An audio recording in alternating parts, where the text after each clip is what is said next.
longest standing proponent of community of learners and the long tradition we have of taking the concept and then trying to make it mean something, actually live it out. And this is one of those venues. My stepping aside next year, Dr. Jack Baker will be taking over as kind of the CPLA leadership. And so I'm anticipating he's got a long list of ideas, things that he wants to do, that there'll be a good lineup of speakers and activities in the future. But what I'd like to talk about today is lines. This idea of how we decide kind of what is and what isn't, how we separate and see similarity and difference. And if Mr. Mack here will change. This is a quote that I ran into somewhere a while back that helped me organize some thoughts and feelings I'd had about this idea, where I'd seen, decisions made and trying to figure out, okay, what about those things that fall just one side or the other of that decision?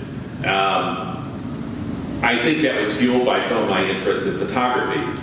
There are a couple German photographers, Bernd and Hilla Becher, a couple actually, who in the 70s started photographing what they refer to as typologies. And this is, it's kind of part science, part art. I like the term comparative observation.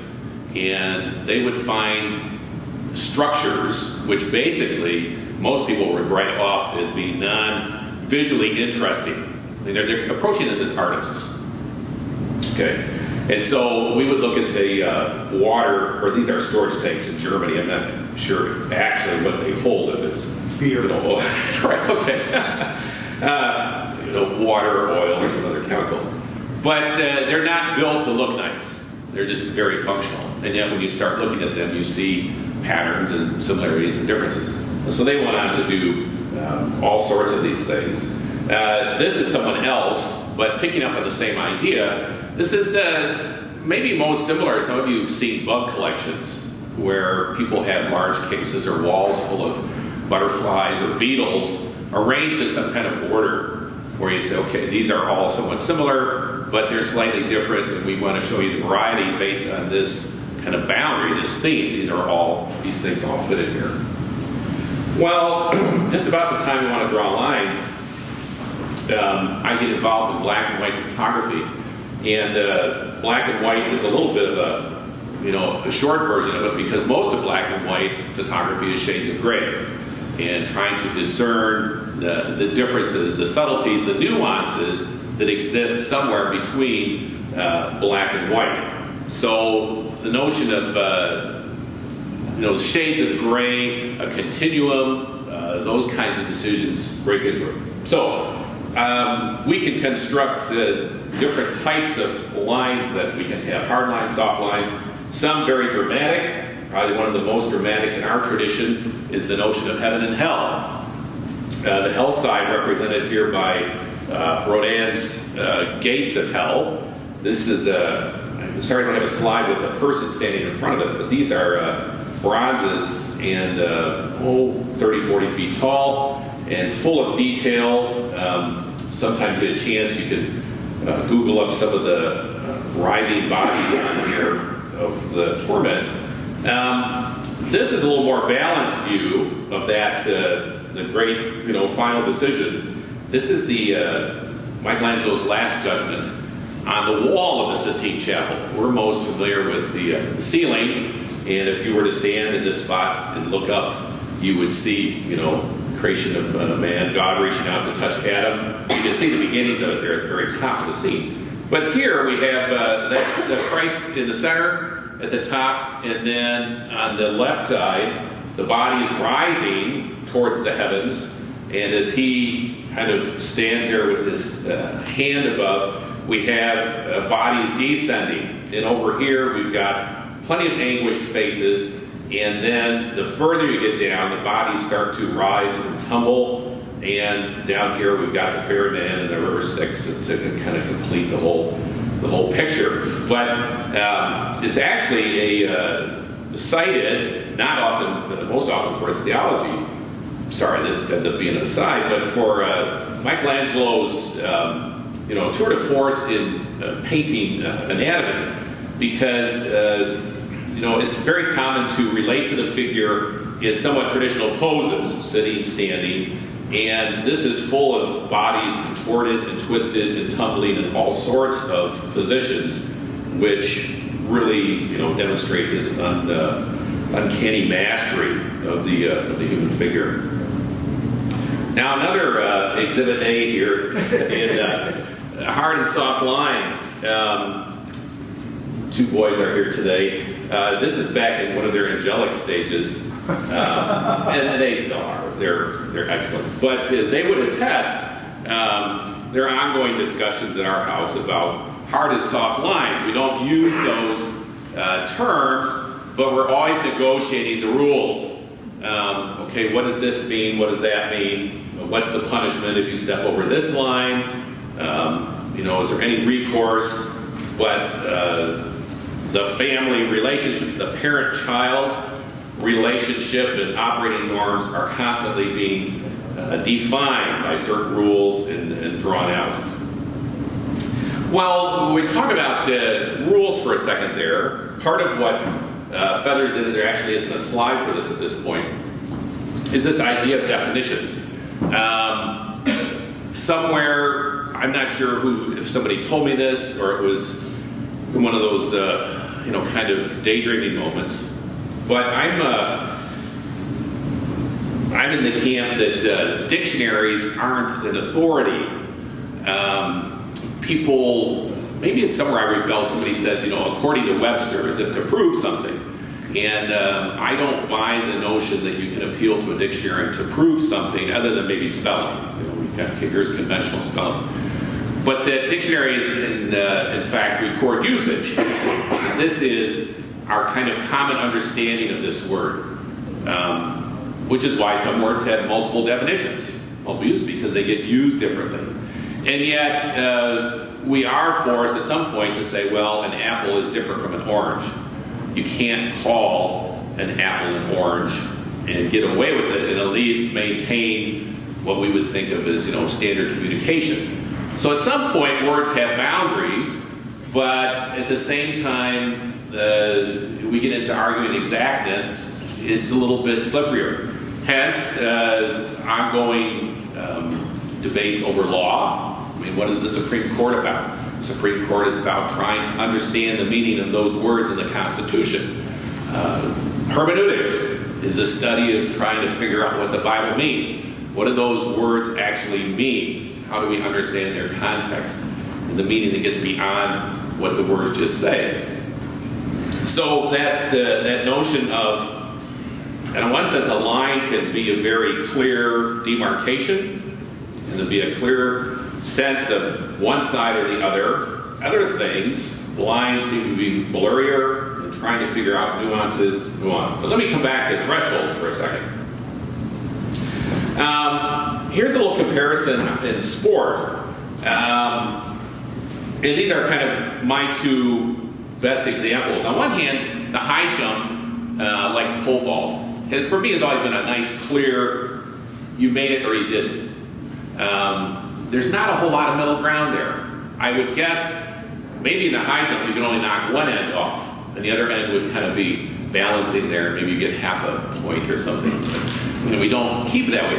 If the bar falls off, you haven't cleared the height. So, whereas in spotting a football, I'm still kind of amazed that in the age of computer telemetrics and GPS coordinates and so on, that this whole inaccurate science of or procedure practice of spotting a football still exists. Amidst the confusion of where a ball carrier lands or progresses, a referee says, "Aha! It must be here." And then after that, somewhat good judgment has been made, we'll place the ball here on the field. Then we bring out the chains and try to apply a more accurate standard to see, well, actually, he made it or he didn't. The line call, of course, in football has been pushed a little harder recently with instant replays, this notion of breaking the plane or maintaining possession. of course it gives us something to talk about. Maybe if those kinds of things were cleaner, the game wouldn't be as interesting. We wouldn't have something to discuss and speculate about and kind of amuse ourselves. But the whole science of ball spotting, I think, is, I don't want to say laughable, that's a little bit too insulting, but still somewhat, like maybe I should just smirk over it.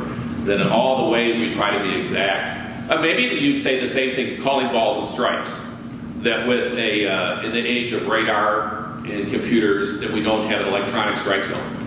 Why not, let there be a more scientific, rather than trusting somebody's eye to sense where that space is out there, and then a ball come through it at 90 miles an hour and be able to be accurate.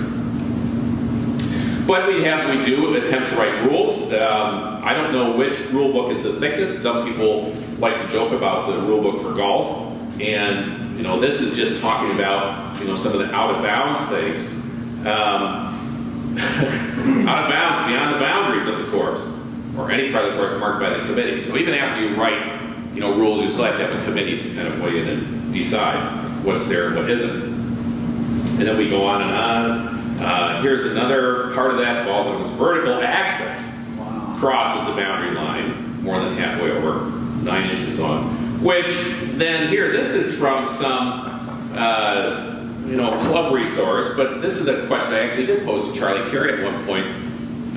I was getting hyper analytical and thinking, okay, well, what about I know the shape of a tennis ball changes when it hits the ground.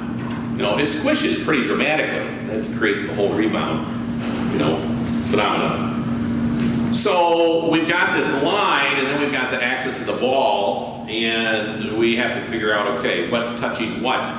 And if you study sports enough, you know that some lines are in, some are out. Some have to do with the plane, and others have to do where it contacts the ground. That's why you get all these spectacular throwbacks in or ball saves in basketball. Because as long as you don't touch out, you don't put your foot down outside the line, the ball can move beyond the line, that plane, and come back in. Or in soccer, the player can step outside of the line as long as the ball doesn't. But in football, we also know that touchdown thing is about breaking the plane. The ball has to break the plane. Well, here, if we're making line calls, and again, it still amazes me, we try to see this with the naked eye as fast as things happen in tennis, although I know there's a lot of replay and lasers and other things coming in to help make these line calls. But we're trying to be specific. Let's take lines over to a little closer to home here. Little piece there. Some of you know about the Toledo Strip War. This is, again, it's close, so you should probably know about it. But originally, when we were dividing up the Northwest Territory, the original idea was, okay, we're going to draw the southern boundary of Michigan at a point that extends east from the bottom of Lake Michigan, the southernmost point. The problem was people didn't really know where that was yet. We had a good idea there was this lake, and it ended somewhere south. It had been there, but it hadn't been measured.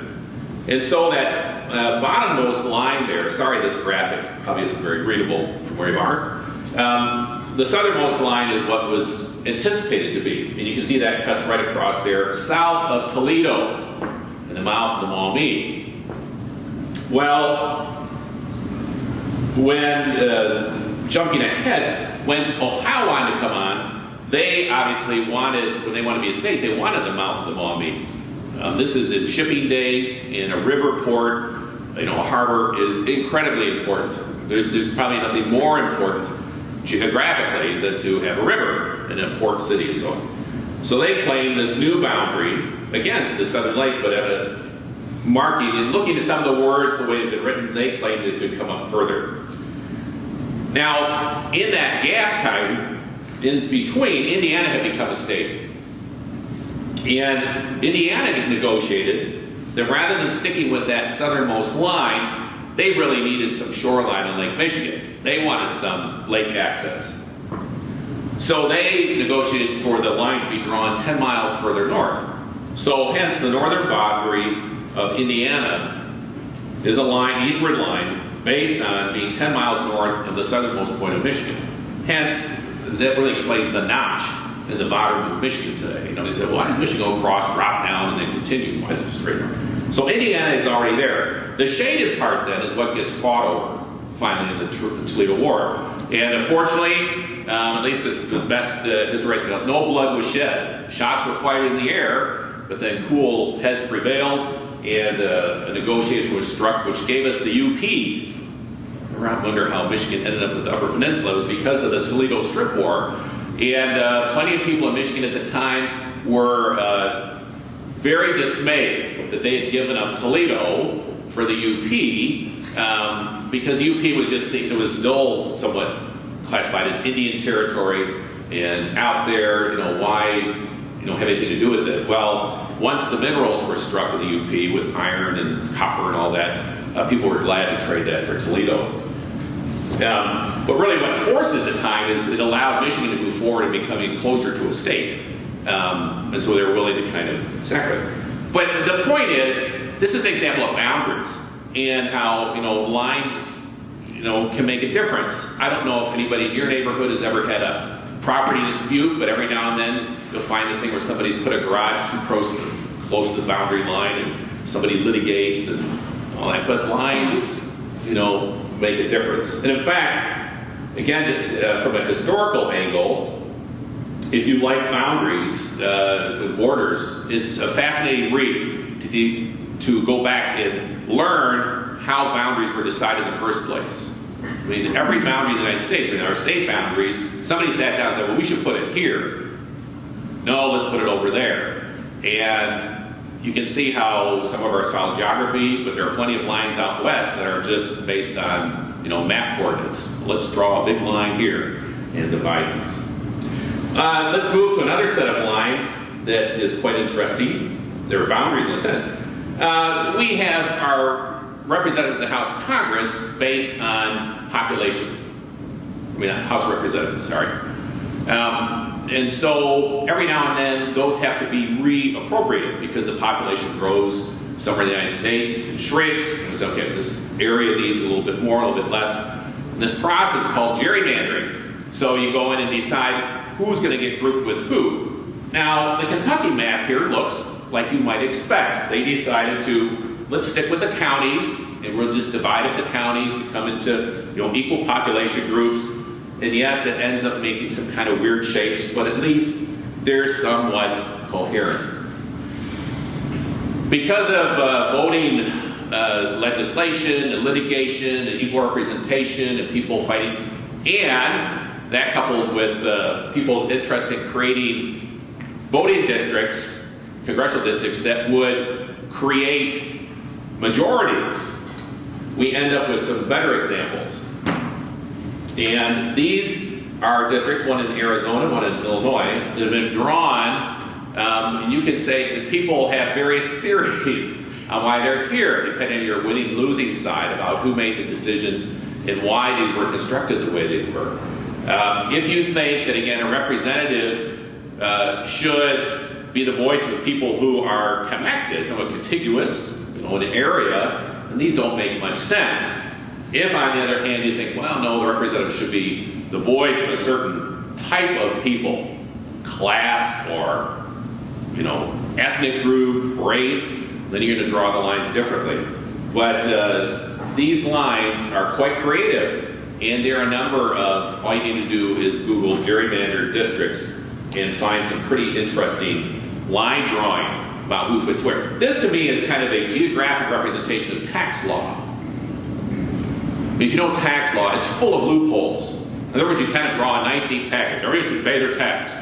Well, then somebody wants a little loophole here, and then we're going to create a little extension over here with 2 or 3 loopholes, and we'll bring it back in. Oh, here's another one over here. And so pretty soon, this, what could be a simple tax law, or, you know, is volumes. And it's really a set of lines. Well, here's this threshold. Okay, didn't pay this. And it gets quite gerrymandered. Here are some more potential solutions about drawing lines, how to try to solve the Israel-Palestinian conflict. how are we going to create boundaries here? And rather than, one solution, rather than drawing a hard line and putting everybody on one side, everybody on the other, we're going to have more kind of commingling or island theory. And so you're going to have groups, communities interspersed with things, but with some sovereignty, and there's all political line drawing, you might call it. We could bring it a little closer to home with denominations. And I'm sorry, I probably should have tracked. Oh, that's terrible on the screen. Just suffice it to say, those are different denominations historically, and how they've grown from one to another. Now, I'm not so interested in the lines here as how denominations are the result of drawing lines theologically. We say, well, this is that, there's a difference. When splits come, we say we can't agree on that, so we'll go separate ways. And then over time, we say, well, maybe those lines aren't as important anymore, and we can join forces. Let's pull out one section. Here are the Presbyterians. And you can see, if you read electronic schematics, this would work very nicely. A few transistors and chips in there, and you'd be all set. But our history as a church, as followers of Christ, has been one of trying to define what is and what isn't when it comes to being a believer and a follower. And our theologies, as we work them out, have forced us to say, we can't get along anymore. And I believe, I can't quote Dr. White here, but one of his comments one time, he said some of the biggest fights happen over the smallest issues. Or maybe it was in a conversation with you and Roy Meter or something, but that was the topic. It ends up being in the nuances that you would think that it would take a major issue to split a group of believers, but sometimes, and at the micro level, splitting congregations. And some of those, of course, do end up being kind of silly things from the long view. But in denominational groups, sometimes it can just be the wording of a certain idea rather than, huge things. Now, on the grand scheme, you could say, yes, the difference between, let's see, who do we want to pick on today? Between Catholics and Quakers. Okay, there are some probably big issues there that divide, and that makes sense. I'm not trying to minimize that. But the fact that we are, on one hand, united as Christians and yet divided has been this process of drawing lines and saying, okay, this is, this isn't. And some of those lines being policed more, seriously than others.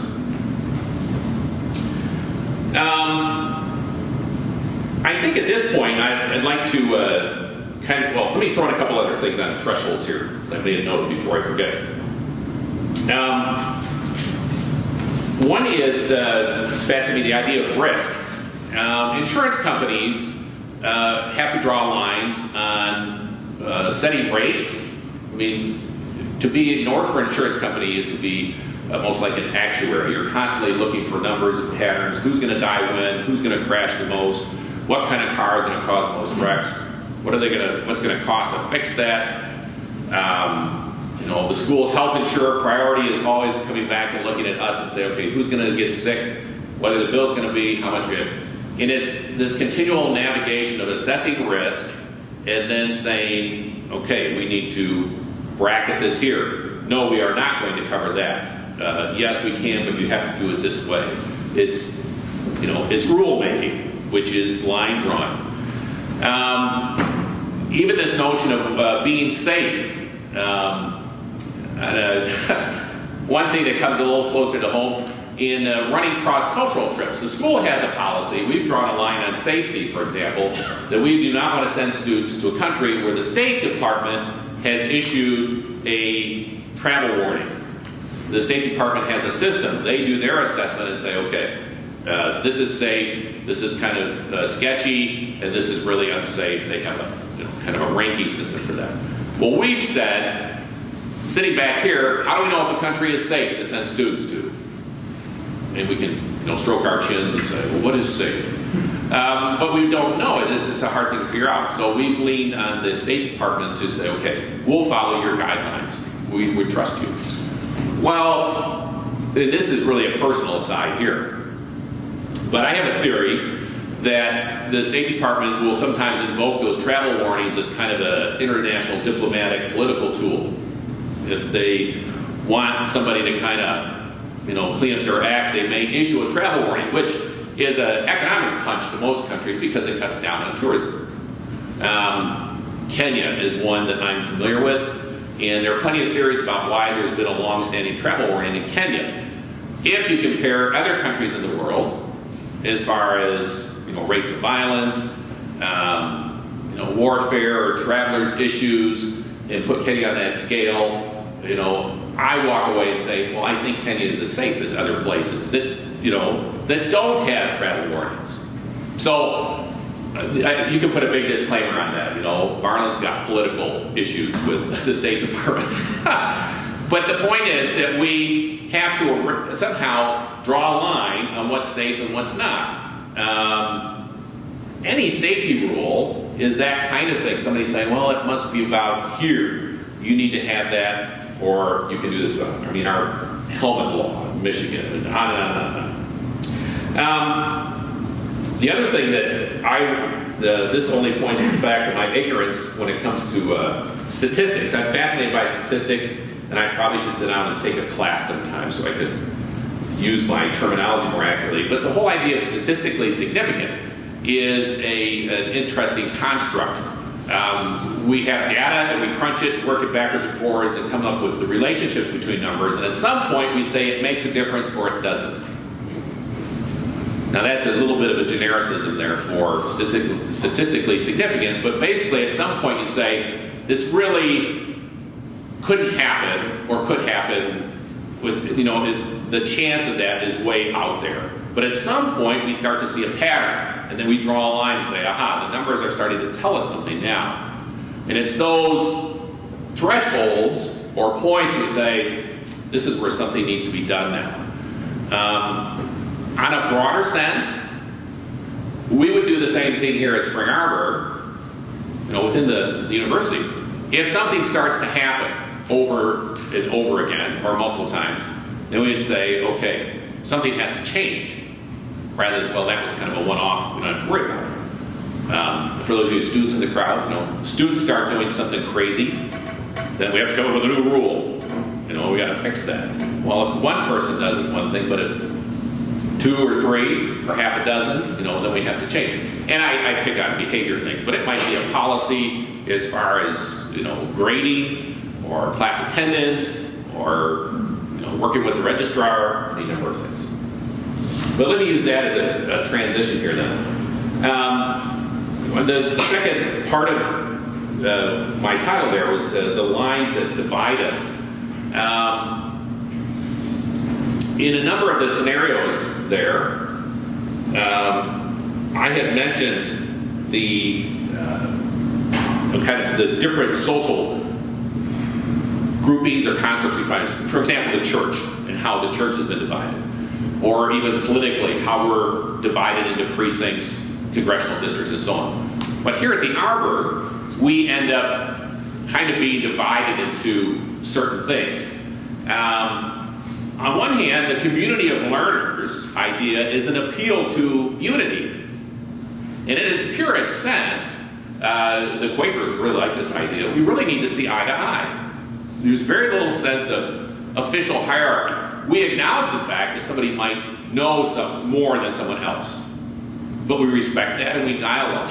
Not some kind of clean line that says, here are the people who know everything, the teachers, and here are all the people who don't know anything, the students. And it's a big, massive information dump. But that the community of learners is about, yes, some people are further along, some people, but we are, in dialogue. We really try to be as seamless as possible. And yet, when it comes to, the day-to-day operations, we at times kind of find ourselves, I don't know if you call it default mode, but some people pull rank. I'm sorry, that sounds a little bit harsh, but we have to play certain roles. The teacher becomes an authority. Structures the classroom, the assignment, the learning, has to do the assessment. And then even with, if we just say, okay, we've got faculty and students, but then if you, so we got students over here, but then we've got all the employees. Even for the employees, at times we are a community, and yet we can get sometimes a little picky about our subdivisions. Who's faculty, who's staff, who's administration. And we have subcategories within faculty. We have different ranks and pay steps. We're going to delineate all that. And then even within staff and administration, of course, not only different pay rates, but titles. You're a coordinator or a director or an assistant VP or something. And pretty soon we kind of, we stratify if we're not careful and develop a pecking order. And I think a dream should be that we realize that those things, we hold those in tension when we have organization and structure. If we're not careful, it can work against the ideal of community, where we do try to be as seamless as possible. The community can't exist without leadership. I'm not stating that. But community and hierarchy are things that are kind of in tension. Another place where the lines that divide us, and we have to make decisions, are things like admission standards, which, opening the door, who should come in and who shouldn't, is a philosophical question related to mission. What's the mission of the institution? To educate students. Well, what students? Do we feel like we want to help anybody who's interested, or do we have our eyes set on only a select few? The worst of it, it shouldn't be called the worst of it. An extreme. One extreme would be to say, okay, we exist to educate the best and the brightest. Very, very high selective. We only take, the cream of the crop, kind of an elite, like some military, like the SEALs. The SEALs exist to do this. They're very selective. Should the school be like that? Or are we about trying to say, no, anybody who wants to learn and wants to engage themselves seriously, we're ready to help them. Part of that thinking, of course, has shaped the school in the last 30 years. When I came 30 years ago, Spring Arbor was about 700-800 students. Very high percentage, I would guess in the 90s somewhere, of 18 to 22-year-olds. In other words, out of high school, doing the 4-year college thing, maybe 5, but hanging in there. A few adult students, but I think they were kind of the outliers at that point. 30 years later, not just Spring Arbor, but many institutions have changed as college and universities have tried to open themselves to other people who want to learn. The story used to be, of course, if you did go to college then, you didn't go. With a few exceptions. Some people were able to somehow loop back to college at an older age. But it was too difficult. You had to interrupt life, go do the semester thing, or struggle through, 16 years of night school to get enough credits. And so Spring Arbor and other places created new curriculums. And then online, of course, has changed that up. And so now, if you look at the statistic nationally of that 18 to 22-year-old group who we thought this was what it meant to go to college, is a very small percentage of the people taking or involved in, we would say, higher education. And so those lines, again, kind of defining who we are and where we set those boundaries, really shape who we are. And the ability to kind of see that and say what's important. No, we don't want to do that, but yes, we want to, this is kind of a false boundary, we'd like to get rid of that, really move us forward. One last thing here, assessment. I'm fascinated by the idea of assessment. I don't know much about it on a real nitty-gritty level, all the terminology and tests and measurements. But it kind of comes out of an interest in epistemology. Epistemology, how do we know what we know? How do we know anything? A subset of philosophy. And if Matt Hill or Ken Brewer here, they'd probably argue that all roads lead back to philosophy at some point. But how do we know if somebody knows something? I mean, on one hand, you can, some things seem fairly easy. You give them a math test, say, here, add these numbers. Okay, you know how to add those numbers. But to have somebody write an essay on the greatness of the United States requires a little bit of different assessment as far as what are we trying to look at and how do we measure that against someone else and then kind of create a standard to compare to somebody else. It's back to this idea of kind of comparing. We asked the SAT to do that, since for our incoming students. We put that out there, we set a line, a measurement, and then we compare everybody to that. You know, what's your score?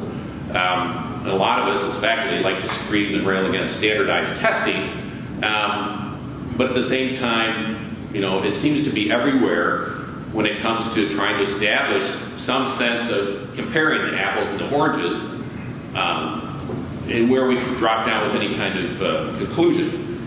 But I think the reason I bring up assessment is that if I, you know, could make some predictions based on what I kind of see churning now in the higher ed landscape, is as much as we, meaning faculty, have, you know, grown and complained and pushed back against the idea of assessment, I think the future is going to push that discussion further as we try to figure out the lines that define learning. In other words, how can we say this person knows this person doesn't? And it's not so much just, I use knowing in a broad sense. One is knowing facts and figures and maybe even skills, how to fly an airplane. We can measure that. We can test you and say, okay, you landed the plane 49 out of 50 times. You know, that sort of idea. But how do we begin to measure the ability of somebody to cross-pollinate ideas and make the broader connections that help us understand the big picture things or think creatively? Students haven't heard me rail on this before. The trick here is that we don't have the information to tell you how to exist in the future. It's not like we know what the future is and we're just going to hand it off to you. We're trying to give you a toolbox that could solve some problems that we don't even know that it's going to exist. But in good faith, we're saying we want to give you the best tools possible, that someday when these problems arise, you'll be able to figure them out. And you know, as an old guy now, that makes sense to me. When I was in college, there weren't any computers, except at the high research level. You know, there were a couple of computers, maybe a mainframe for the school to do administrative. This whole idea of the web and the internet didn't even exist. So how do we even train students to do that when it doesn't exist? Or if you go back to the 50s, the whole idea of being green, the environment, was off of just about everybody's radar. So how do you train people in the 50s to be environmental scientists? You don't. You give them the tools to encounter new problems.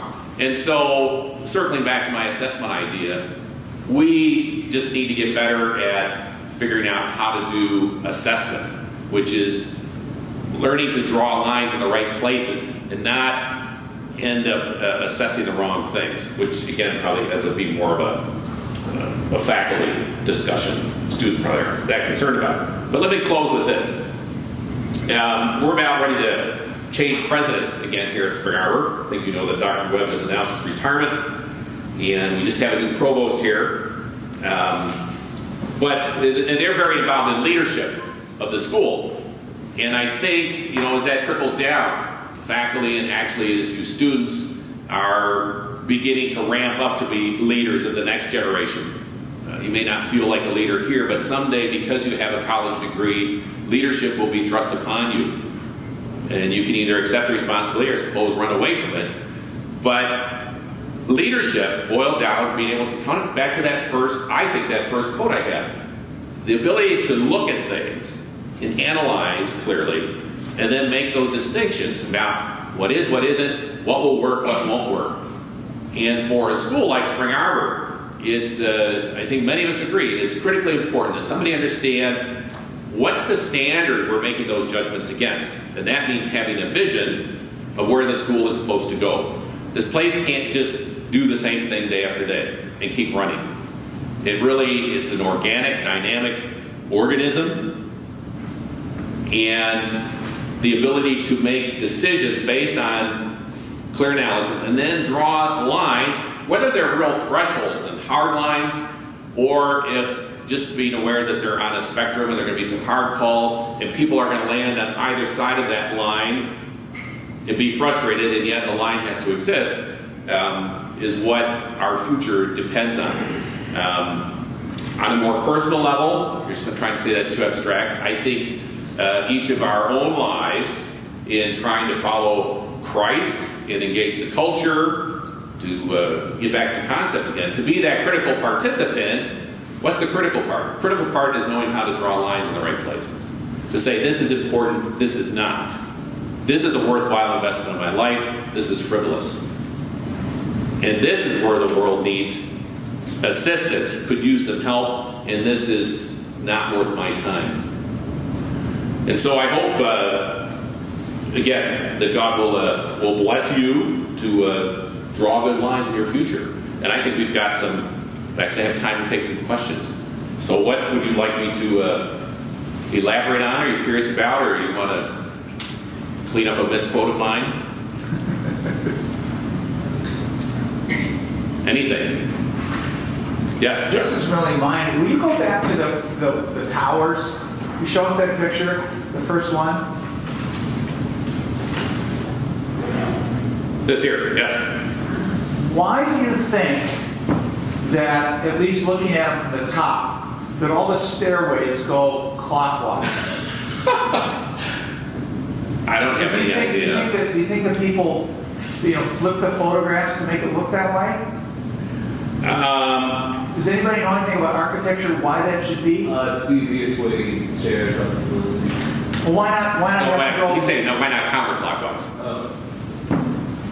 Just trying to avoid this, I guess. Knowing the photographers, they were there playing tricks for presentation. In other words, flipping the negative. They are, some of these have this, whatever it is along the side. I don't know what this structure is here. They are going to find the right angle to put that so it's on the side, rather than tucked around the back. They're going to move the camera around to find it. But you can't change the direction of the stairway, of course, by changing perspective. So I don't know if it's just German tradition or if there's some other reason. I realize it's not the key point of the talk right here. And I was listening to the talk, not just trying to figure that out.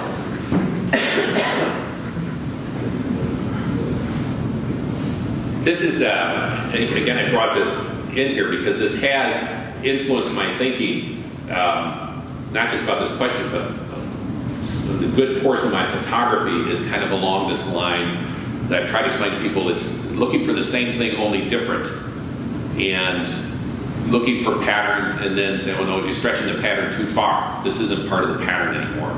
And seeing how things organize. But the whole idea of categorization is about that. When we sort things, certain things fit or they don't. And part of that, that helps us figure out how things, the world fits together, how we understand. What's the genesis of this talk? What got you thinking about it? I don't know. Again, a lot of bits and pieces just came together. Well, here's one thing I think that was a catalyst at one point. We'll see. Is the frustration of being that close to a decision line. Well, people who make it in sports, for example, somebody makes it as a pitcher in the big leagues. They arrive at the top. What about all the guys who didn't make that final cut, that final tryout? Are they bad pitchers? No, they're 99.9% probably. They just didn't make that cut. And so this kind of distinction at times that somehow this side of the line, everything is wonderful, but on this side it isn't. Often decisions right there, are line calls. They're hairline judgments about what is in, what out. I would think in manufacturing, for example, this thing called tolerances. When you make a part, when you measure it, it's got to fit within a certain standard. Well, how tightly does that have to be measured? If we're going to work at 1,000th of an inch and the tolerance is 2,000ths, what about that 3,000ths thing? That margin of error is another way of thinking about it. I think you've heard, some things there is no margin of error in this. It has to be spot on or it doesn't work. I think there's parts of rocket science that are like that. Well, that's why I laughed when you talked about landing the airplane 49 times out of 50. Right. It better be 50. I mean, if that's a simulator, that's fine. If that's right. your life, Right. you do have a problem. Yes. I was going to say 2015, but that's too close now. 2020, Okay. in terms of the lines that define us at Spring Arbor University, admissions, how many general education courses you have to take, what's the size of major, the levels of grading, Yeah. and so forth. What's Spring Arbor University look like? I'm sorry, is it 2020 or 2015? 2020. Whoa, man. This is probably kind of one of those rear back and throw Hail Mary and hope that, you know, you can predict.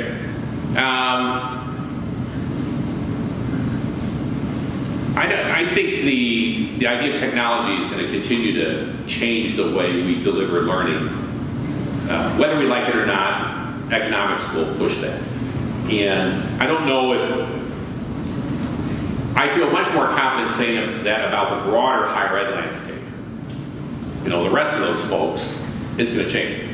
How we decide to change that here at Spring Arbor, I'm not quite as sure if I sense what we're going to do.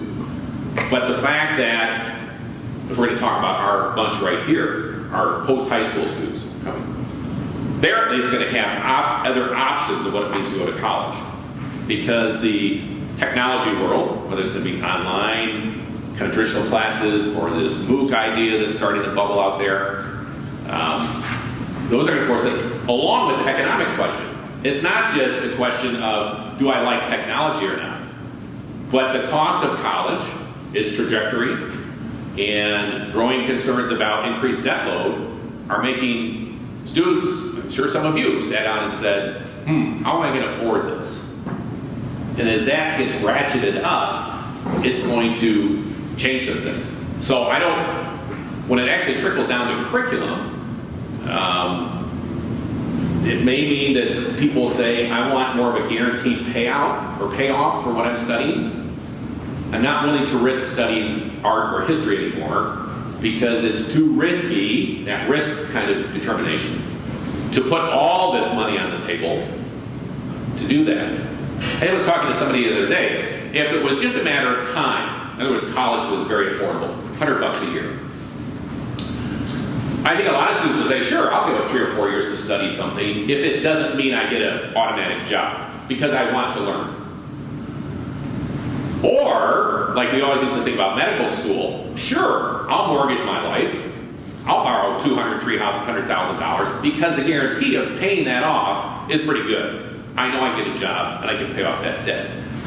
But if you have these two things going on now, where you say, well, yeah, I'm going to be $30,000, $40,000 in debt when I'm done here.